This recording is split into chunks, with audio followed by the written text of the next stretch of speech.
Glória a Deus.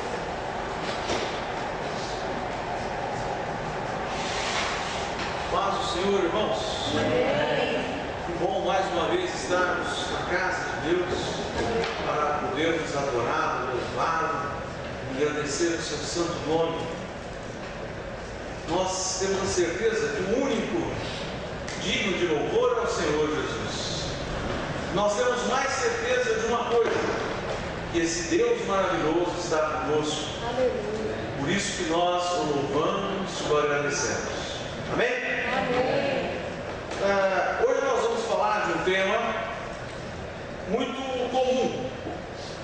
É a união, é a unidade. Glória a Deus. União, existem vários tipos de união. Existe união de casamento, né? Vários tipos de união. Mas existe uma união especial que nós vamos tratar hoje. É sobre a união da igreja. A união da igreja de Deus. E quando nós falamos em união da igreja de Deus, nós não estamos nos referindo tão somente à nossa igreja, mas à união entre o povo de Deus. Como é importante para Deus este tipo de união. Como é importante que os filhos de Deus sejam um. Jesus, em inúmeras passagens, ele falou sobre essa unidade e a importância dessa unidade. Como nós estamos aqui no Ocidente e nós temos uma predominância da igreja cristã, nós não temos muita noção do que ocorre em outros países, como no Oriente Médio, por exemplo, que tem a maioria muçulmana, como no Tibete, que tem a maioria budista, como em outros países que possuem outras religiões, como na China, como na Índia, por exemplo, que eles adoram a 28 mil deuses. Tem Deus para tudo que você precisar. Tem Deus rato, Deus elefante, Deus passarinho, Deus macaco, Deus formiga. Tudo que é Deus você pode escolher, né? Na Índia eles têm de tudo. Muita gente lá nunca ouviu falar no nosso Deus, nunca ouviu falar em Jesus. Para que o povo possa conhecer qual é a igreja de Jesus, nós precisamos viver em unidade de propósitos. É fácil viver em união? Não é. Cada um aqui pensa de uma maneira. Cada um aqui tem os seus sonhos, a sua realidade.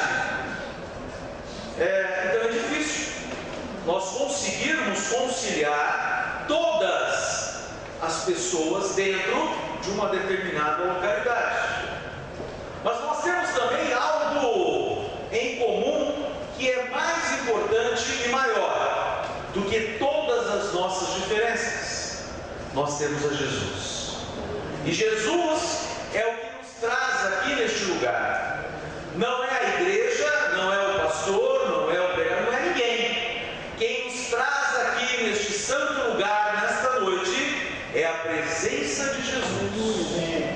E eu oro a Deus neste momento, para que cada um de nós possamos sentir essa presença de Deus em nossos corações. E abrir as nossas mentes e corações para entendermos a importância da unidade na igreja.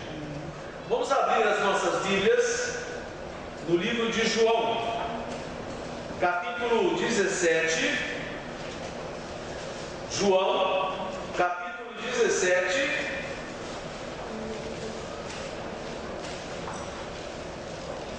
Bíblia nova, hein, Rafael? João, capítulo 17, versículos 11, 21 e 22. João 17, 11, 21 e 22. Diz assim a palavra do Senhor: já não estou no mundo, mas eles continuam no mundo. Ao passo que eu vou para junto de ti, Pai Santo, guarda-os em teu nome, que me deste, para que eles sejam um, assim como nós. Versículo 21.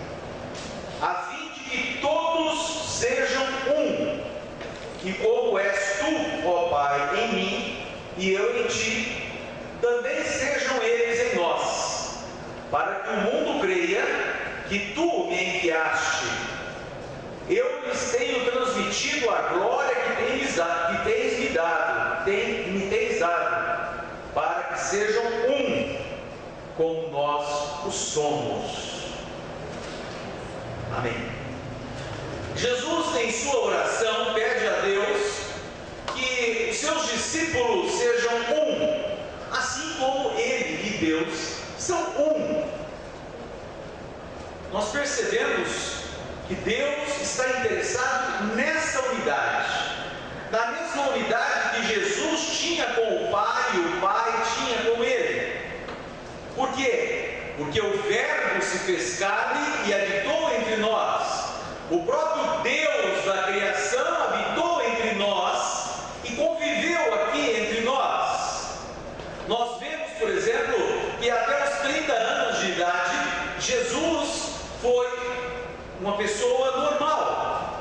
Não era uma pessoa separada, não era uma pessoa que tinha um ministério. Não, ele era normal, trabalhava com José, tinha os seus irmãos, as suas irmãs, a sua mãe Maria. Ele era uma pessoa que vivia no costume judaico normal daquela época.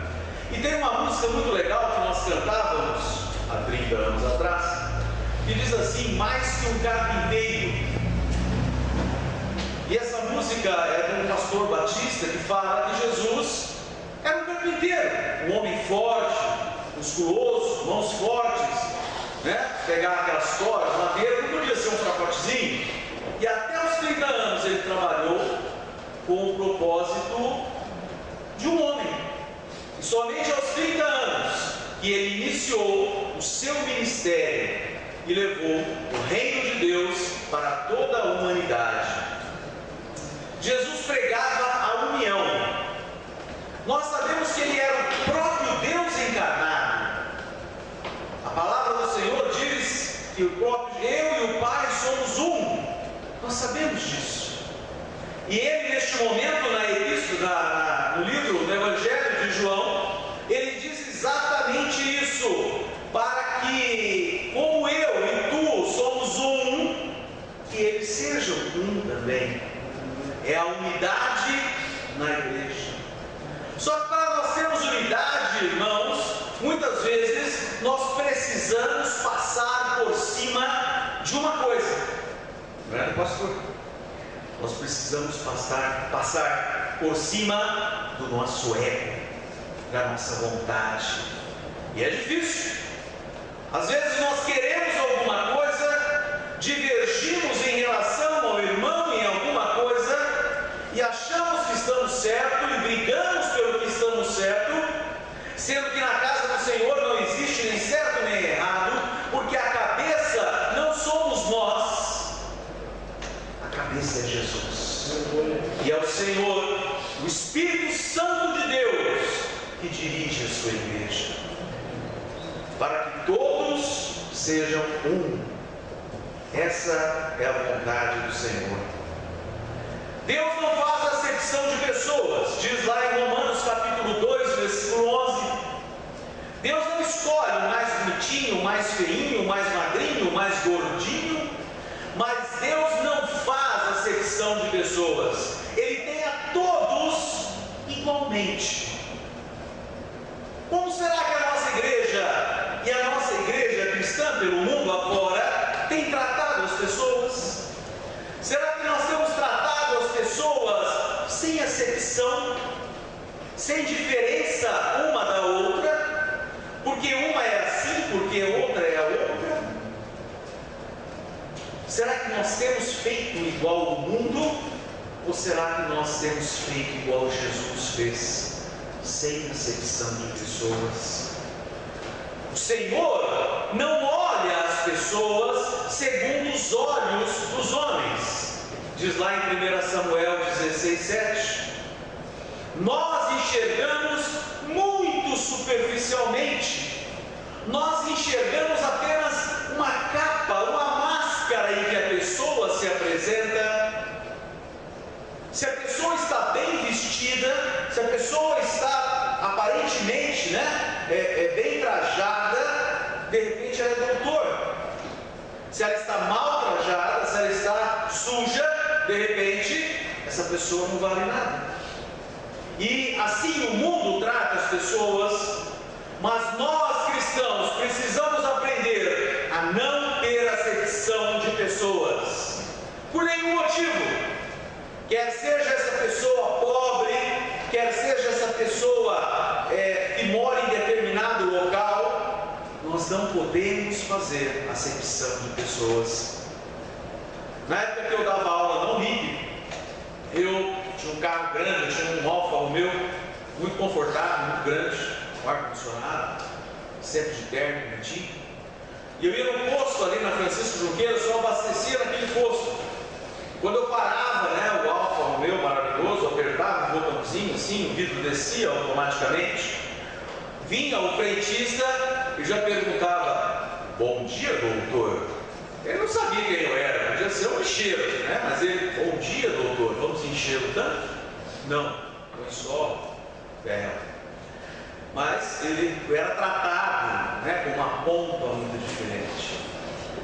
Um certo dia eu fui com o meu Fusquinha aqui, o Fusquinha da mamãe, 1975, e eu estava lá todo correndo, de camiseta, de bermuda, e fui pôr gasolina e parei no mesmo posto, e veio o mesmo frentista, e chegou para mim e falou assim: o ainda é real? Eu falei: não, hoje eu vou encher o tanque. Porque as pessoas fazem diferença das pessoas. As pessoas olham por fora, olham a embalagem, não olham o que está lá dentro. Infelizmente o mundo hoje valoriza mais a pessoa pelo que ela tem do que pelo que ela é. Nós não. Nós somos cristãos. Nós seguimos a um homem que foi contra tudo o que se dizia a respeito de preconceito. Ele falou com uma mulher que era prostituta, que era da vida. Quando todos queriam apedrejá-la, quando todos queriam matá-la, porque essa era a lei, ele começou a escrever na areia e depois disse para a mulher: vá e não peques mais. Esse é o nosso Deus, um Deus vivo e verdadeiro, que não faz acepção de pessoa, que aceita todas as pessoas como elas são. E nós? Será que nós estamos aceitando todas as pessoas como elas são? Será que nós estamos aceitando dentro da nossa própria igreja as pessoas como elas são? Será que o nosso coração está aberto para receber pessoas fora do nosso convívio? Será? Vamos pensar isso dentro de nós. Porque dentro do coração do cristão tem que ter unidade. Assim diz o Senhor. Barnabé, amigo de Paulo, uma certa feita, ele conheceu os irmãos que estavam lá em Antioquia. Ele não conhecia. E aí, diz a palavra em Atos 11, 23, que Barnabé viu a graça de Deus e se alegrou. Como é gostoso a gente ver a pessoa que também é cristã. Eu tenho uma mania de doido, de cantar. Eu canto em todos os lugares onde não devia cantar. Por exemplo, no supermercado, na farmácia, na padaria. Porque é coisa minha, desde criança eu gosto de cantar. E como é bom, por exemplo, que uma pessoa vem: você é cristão, você é de Jesus, você é crente, Como é gostoso a gente conhecer. Eu lembro que quando eu me converti com meus 14 anos, aquele gordinho simpático, irmão Francisco? Amém. Nós fomos para o Paraguai, eu e a Ana Lúcia. E aí a gente estava na rua, e tinha aquelas mulheres com aqueles pirotão desse tamanho assim, né? A gente chegava, você é crente, ele é crente, é nada, elas não cortam cabelo mesmo, né? Mas a gente ficava alegre de saber que tinha gente em outro país que adorava a mesma coisa que nós adorávamos, que era o Senhor Jesus. E nós chegamos a ir até num show gospel, uma pregação lá, nem sei o que era direito, não entendia muita coisa, mas de qualquer jeito a gente mantinha a comunhão. Como é gostoso isso, a gente saber que aquela pessoa é cristã. Como é gostoso, só podia ser cristã. Olha que bênção, olha que testemunho. Unidade, é isso que o Senhor quer de nós. Lá em Coríntios, Paulo diz assim: se alguém confia em si mesmo que é de Cristo, pense outra vez isso consigo, que assim como ele é de Cristo, também nós somos de Cristo. Depois os irmãos leem a passagem, 2 Coríntios 10, mas o mais importante é que Paulo estava dizendo: se vocês acham que são cristãos, nós somos também, hein? É a união entre o povo de Deus, é a união dentro da própria casa de Deus, sem a qual a igreja não cresce, sem a qual a igreja não prospera, porque nós somos um corpo. Nós não podemos ficar desunidos nunca. Imagine se uma perna resolvesse andar para a direita e a outra perna para a esquerda. Provavelmente nós cairíamos de perna aberta. Nós somos um corpo e temos uma cabeça, e essa cabeça é Jesus. E nós precisamos viver em unidade para que a graça de Deus abunde em nosso meio. Será que a igreja está desunida? Não aqui, nós. Será que a igreja está desunida? Baseado na oração de Jesus, que nós acabamos de ler, nós vamos ver alguns motivos para que os cristãos sejam unidos. Por que os irmãos devem ser unidos? O primeiro exemplo é o exemplo de Jesus. Lá no versículo 11: já não estou no mundo, mas eles continuam no mundo, ao passo que eu vou para junto de ti. Jesus falando ao Pai, e diz assim: Pai Santo, guarda-os em teu nome que me deste, para que eles sejam um, assim como nós. Jesus demonstrou o tempo todo, falou o tempo todo para todos que ele era um com Deus, uma unidade. Não existia uma pessoa lá, uma pessoa aqui, uma pessoa lá. Ele e o Pai eram um, e é assim que ele quer que nós sejamos. Este é o exemplo de Jesus para que nós vivamos em unidade, para que nós vivamos unidos, respeitando cada um com as suas diferenças, obedecendo às lideranças da igreja, obedecendo às autoridades, para que sejam um. É o que Jesus quer de nós, que nós sejamos um, que nós, igreja, sejamos um somente corpo. É o que Jesus deseja.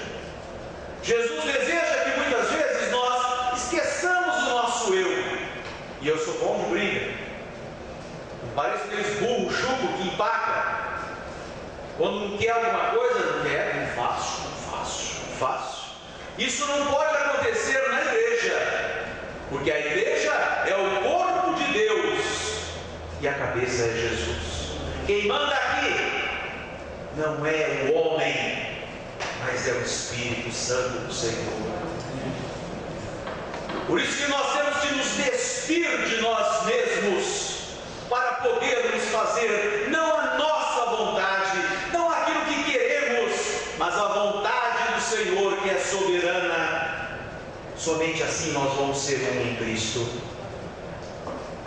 A unidade cristã, irmãos, começa primeiramente com os irmãos, um com o outro. Eu sei que não é fácil. Eu sei que às vezes a minha opinião não deve prevalecer.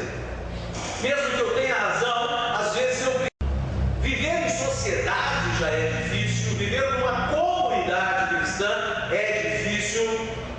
nós temos que nos lembrar que nós temos um cabeça, e esse cabeça é Jesus. Quando nós formos abrir a nossa boca para reclamar de qualquer coisa, nós temos que lembrar que nós estamos sob o jugo de Jesus. É Jesus que manda nessa igreja, no meu coração, no coração do meu irmão. Glória a Deus. Algumas pessoas deixam de congregar. Eu lembro que em dezembro do ano passado, quando eu estive aqui falando com os irmãos pela primeira vez, eu disse aos irmãos o capítulo 11, versículo 25 de Hebreus, que diz assim: não deixar de congregar com os muitos irmãos. Paulo dizia aos hebreus: não deixem de congregar com os muitos irmãos. Por que não deixar de congregar? Porque você cai, porque você trupica. Quando um feixe, quando existe uma varinha só, eu pego essa varinha e faço assim, ó, tá, quebro na hora. Mas quando essa varinha está junto com outras varinhas e forma um feixe, por mais força que eu faça, eu não consigo quebrar. A igreja de Deus é assim, não abandonando, não deixando de congregar. Irmãos, nós temos que viver na congregação do Senhor. Isso é importante. Às vezes a gente ouve uma pessoa lá que está 30 anos fora da igreja e fala: não, porque Deus, não sei o quê. Qual é a autoridade de uma pessoa que sabe lá onde está e não tem comunhão com a sua igreja? Nenhuma. Nenhuma. O plano de Deus é a igreja, é a comunhão entre os irmãos. Quer fazer missão? Glória a Deus, vai fazer missão. Vai converter o pessoal lá. E o pessoal que converteu vai para onde? Vai fazer missão também? Não, eles vão para a igreja. A igreja é o sustentáculo do cristão. E ele precisa ir à igreja. E ele precisa se habituar. E ele precisa se condicionar a estar direto na igreja. John Wesley falava muito isso, porque ele foi taxado de metodista. Isso foi uma ofensa para ele, não foi um elogio, não. Uma ofensa, né? Por quê? Porque todo dia, 4 horas da manhã, ele, o George, o Charles, se reuniam numa salinha lá na faculdade de Oxford. E lá eles oravam, liam a Bíblia, oravam, liam a Bíblia, 4 horas da manhã. No outro dia, quando faltava 1 minuto para as 4, estavam todos lá novamente no clube. Foi apelidado de Clube Santo e mais tarde aqueles que tinham métodos, os metodistas. Por quê? Ele tinha prazer de estar com os irmãos. E a gente precisa se condicionar às vezes. Às vezes a gente relaxa um pouquinho, acho que hoje eu vou ficar em casa. Irmãos, a convivência com outros irmãos, a convivência com a palavra de Deus é que vai nos levar firmes no caminho até o final da batalha. E nós poderemos dizer um dia: combati o bom combate, acabei a carreira e guardei a fé. Aquele dia, você vai ver como foi importante você vir à igreja, mesmo aquele dia que você não estava à vontade. A segunda coisa, para que nós aprendemos, a viver em unidade, é o testemunho para o mundo, a fim de que todos sejam um, e como és tu, ó Pai, em mim e eu em ti, também sejam eles em nós, para que o mundo creia que tu me enviaste. O mundo, amados, eles ficam meio perdidos nesse monte de igreja que tem por aí, Hoje em dia a gente trupica nas igrejas. Tem igreja para todo lado.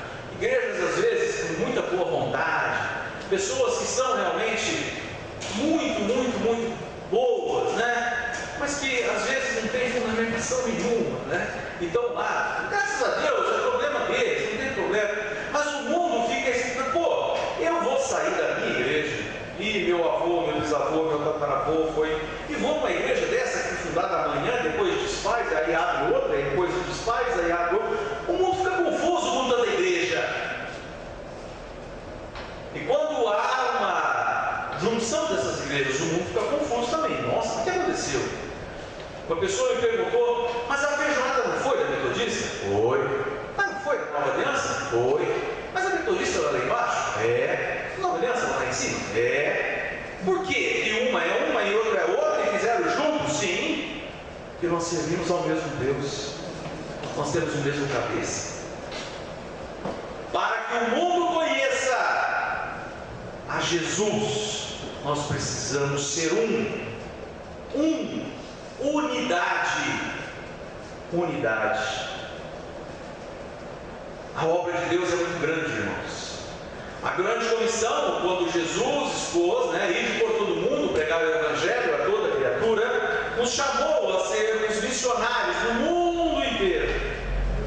E quem faz a obra não somos nós. Nós pensamos, eu vou lá no mato pregar. Não é nós, é o Espírito Santo. Quem convence da justiça, do erro e do juízo, não somos nós, é o Espírito Santo de Deus. Mas o mundo vai conhecer os verdadeiros filhos de Deus pela unidade. A palavra diz lá em Atos 2, 44, 47b, diz assim: olha, todos os que criam estavam unidos, caindo na graça de todo o povo. O povo gostava de ver isso, porque todos estavam unidos. A terceira coisa que Jesus manda nós ficarmos unidos é para glorificar a Deus. João 17, 22 diz assim: eu lhes tenho transmitido a glória que me tens dado, para que sejam como nós o somos. A unidade é uma coisa para glorificar a Deus. Quando nós estamos unidos, nós estamos glorificando ao Senhor. É uma maneira de glorificar. Nós não podemos nos conformar com esse mundo onde as pessoas brigam, batismos, se ofendem, um ofende o outro ofende um. Lá em Romanos diz: não nos conformemos com este mundo, mas nós devemos buscar a renovação da nossa mente. E a renovação da nossa mente passa pela unidade dentro da nossa igreja, dentro da igreja cristã, dentro da igreja de Cristo. Que todos sejam para que o mundo creia. E é isso que nós devemos fazer: a união, a unidade. Uma certa feita está na palavra do Senhor, não me recordo aonde: Jerusalém, Jerusalém, quantas vezes te quis ajuntar, uma galinha ajunta os seus pintainhos e vós não quisestes. Quantas vezes o Senhor quis ajuntar este povo, um povo que nasceu de Abraão, Depois nós tivemos Isaac de um lado, e depois nós tivemos Ismael do outro lado, e aí separados. Mas todos os filhos de Abraão estão se matando há mais de 4.000 anos. Quanta guerra! É o mesmo Deus, é o mesmo Deus, é o Deus de Israel, é o nosso Deus. Estão se matando em nome desse Deus. Amados, a mensagem que nós trazemos hoje é uma mensagem da unidade cristã, de buscar a unidade cristã. Não uma igreja só, ecumenismo, não é isso não. Isso já foi tentado várias vezes durante o mundo, mas não é isso que nós estamos falando. Nós estamos falando da unidade do corpo de Cristo, e é isso que nós temos que buscar. Nós temos que buscar essa unidade para que Cristo seja glorificado em nossas vidas. Amém? Senhor, te agradecemos, Pai, pela tua igreja. Te agradecemos, Senhor, porque somos salvos, porque fomos comprados, redimidos pelo teu sangue. Abençoa, Senhor, a tua igreja, abençoa, ó Deus, Pai, que cada um possa, Senhor, sentir a responsabilidade de ser um contigo e ser um com o seu irmão. E essa igreja, Senhor, possa dar testemunho da unidade, da união entre os irmãos. Abençoa-nos, ó Pai, leva-nos aos nossos lares. Fica conosco, ó Pai. Dai-nos, Jesus, cada vez mais porção dobrada do Teu Espírito Santo. Nós te pedimos e já te agradecemos em nome santo do Senhor Jesus. Amém. Amém, irmãos.